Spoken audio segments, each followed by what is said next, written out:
got a whole lot of money. Whole lot of money. I got a whole lot of money. Whole lot of money. Got a whole lot of money. You can't hold nothing from me. I got a whole lot of money. I got a whole What's up, lot of money. boys? Good evening, and welcome in to the Pineapple Squad Fantasy Football Podcast, Week 5 edition. Appreciate you guys waiting a little longer than normal for this one. I was distracted this week. Me and wifey got into watching some Netflix, some Bly Manor. I loved it. I don't care what Brone says. Definitely wasn't as scary as the last one. Still a really good show. But I didn't get a lot else done this week. So sorry that it took so long to get this one out. Hope you enjoyed anyway. We had another week of great matchups. And the standings are still really tight. We have 8 teams within 2 games of first place and only 2 teams that are on life support this week. And let's talk about the big news. Of course, your boy did his best Rocky impression and knocked the fuck out of Apollo Hooch Creed. That's right. The champ is down. The unstoppable force that was Hooch got F'd in the A by Mr. Graham Gano, but more on that later. I'm going to get you guys a quick recap this week. We're going to look at the updated standings and some of the waiver wire stuff. This waiver wire week was probably the craziest one we've had since week 2 of the season, or after the first week of the season. So we had some good waiver action going on, so we're definitely going to talk about that. But first, let's get into this recap. Share my screen. Boom. Here we go, boys. All right. Our matchup of the week here, we had 2 3-1 teams fighting for second place supremacy when Coach Taylor met Afro Man in the matchup of the week. Andrew's team was hit with byes and injuries this week. Of the 7 players on his bench, Lenny Fournette was the only one that dressed for a game and the only played 1 snap. Now, I don't know if I personally remember a time when someone's bench scored 0 points, so that was kind of crazy. A-Tay kicked it off on Thursday night with Mike Evans playing in that ugly Bucs-Bears game. The Bucs lose, but Mike finishes with 5 catches and a touchdown for 15 points. Big Ben still looking ageless in the Steelers' close win against the Eagles. He puts up 3 touchdowns for 26 points. And Kareem Hunt filled the Nick Chubb-sized hole in Andrew's team nicely. 93 all-purpose yards and a touchdown against the Colts. Jarvis also saw 4 catches in that game for 12, and Hoppy has a big day against a shitty Jets team. He gets 6 catches for 131 yards and a tutty. Gibbs, meanwhile, he's anchored by the Mahomes-Hill connection once again. The Chiefs lose to the Raiders in an upset, but Patty Ice throws for 340 and 2 scores, and the Freak adds a rushing touchdown to give the duo a combined 51 points.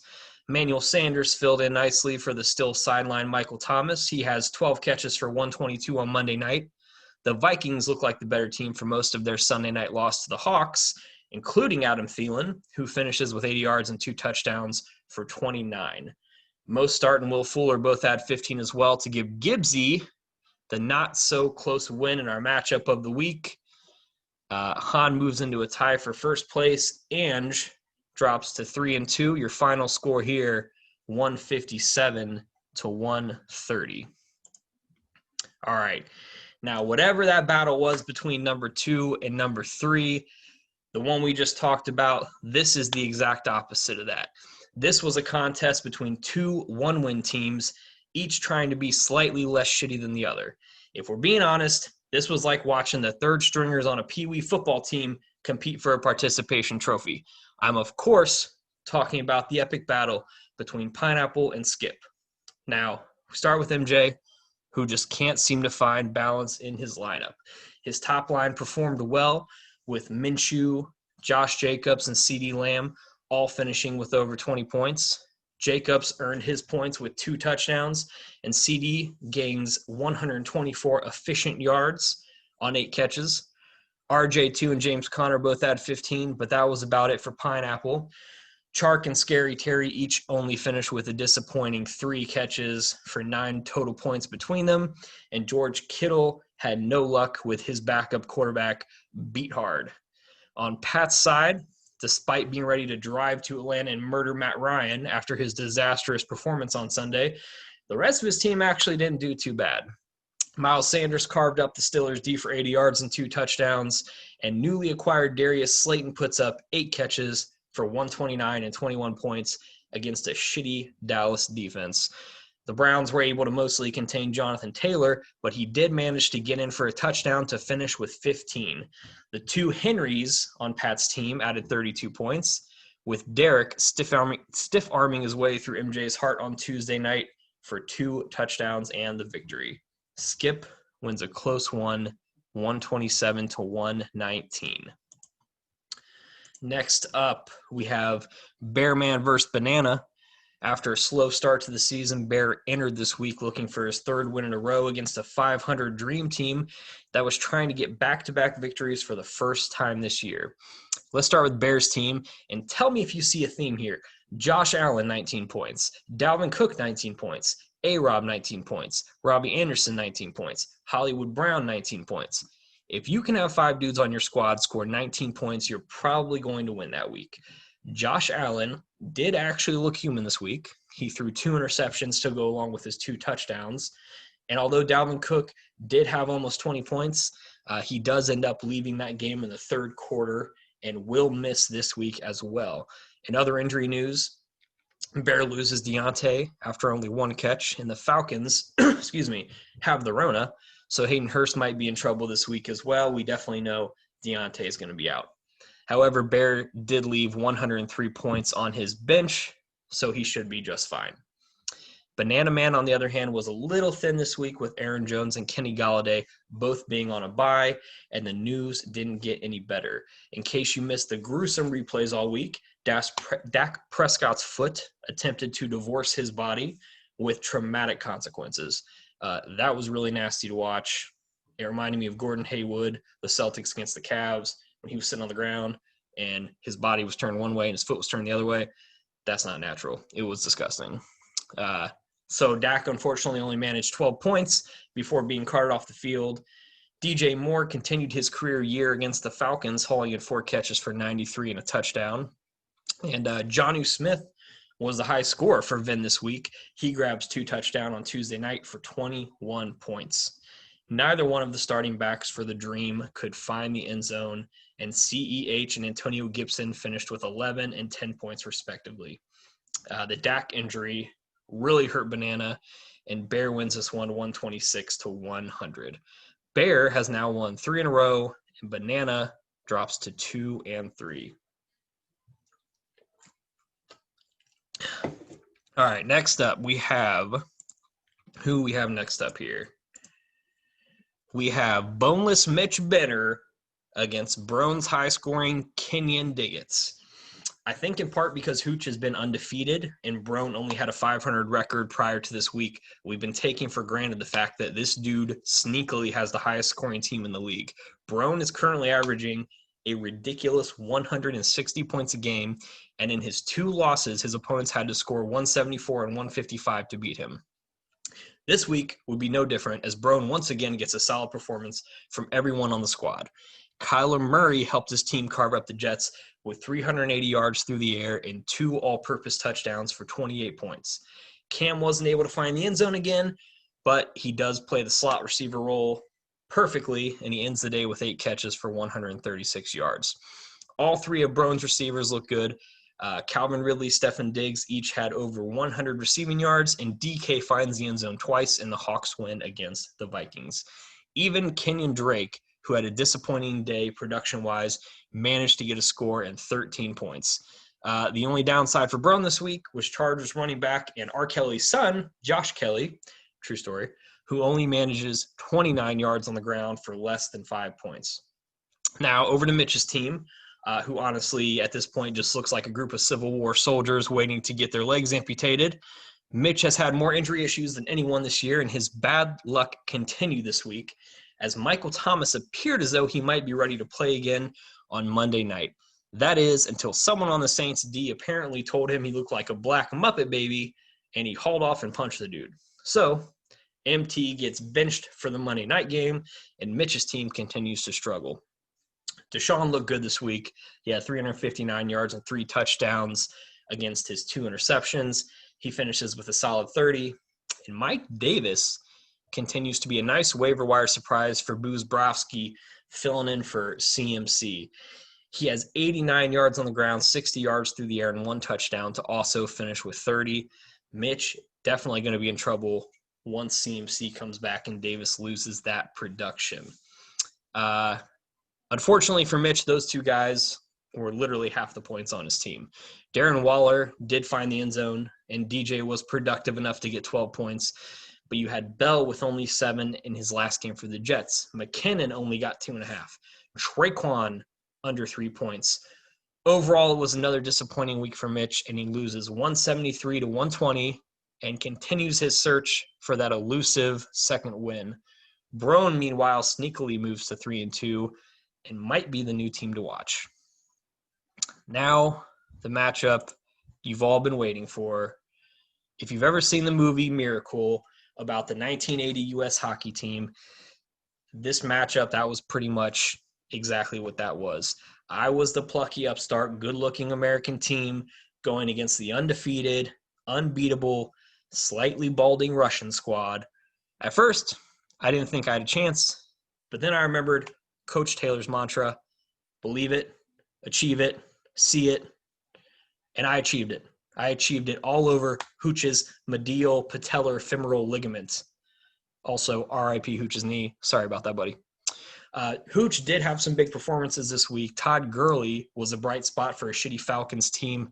He finishes with 121 yards and a touchdown on just 14 carries. Chris Carson had a touchdown run and added 6 receptions for 19 points. And Russ, despite looking kind of shitty in parts of that game on Sunday night, still managed 3 tutties and 30 points. But consistency was the problem for Hooch this week. Amari only has 4 points against the Giants. Tyler Lockett with 4 catches, but only 8 points, and the Hawks win. And Dalton Schultz for the Cowboys only brings in 1 of his 3 targets this week. My team, on the other hand, was once again anchored by my almost psychic ability to pick kickers week to week. Graham Gano, more like Graham Yes. My man hit 3 field goals over 50 yards and drops a solid 20-point from the kicker spot. I love it. Lamar, once again, was underwhelming, but his 2 touchdowns were enough to get 17 points against the Bungles. Zeke also with 2 tutties and 24 points. And David Montgomery still looked like shit, but he managed to fake his way to 19 points this week. Mark Andrews was the recipient of 1 of Lamar's touchdowns, also finishes with 17. Downside to my team was Russell Gage, who has officially run out of chances with me. Fuck that dude. But on the bright side, I had to have Chase Claypool drop a nasty 42 points on my bench. And with Deontay out this week, I'm hoping he can continue that production.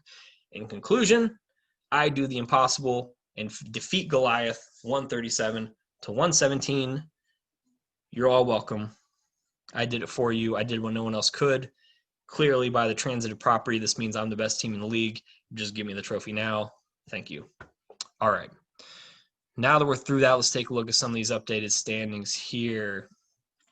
Hooch is still in first place based on his point total, with Ian tied with the same record. They're both 4-1.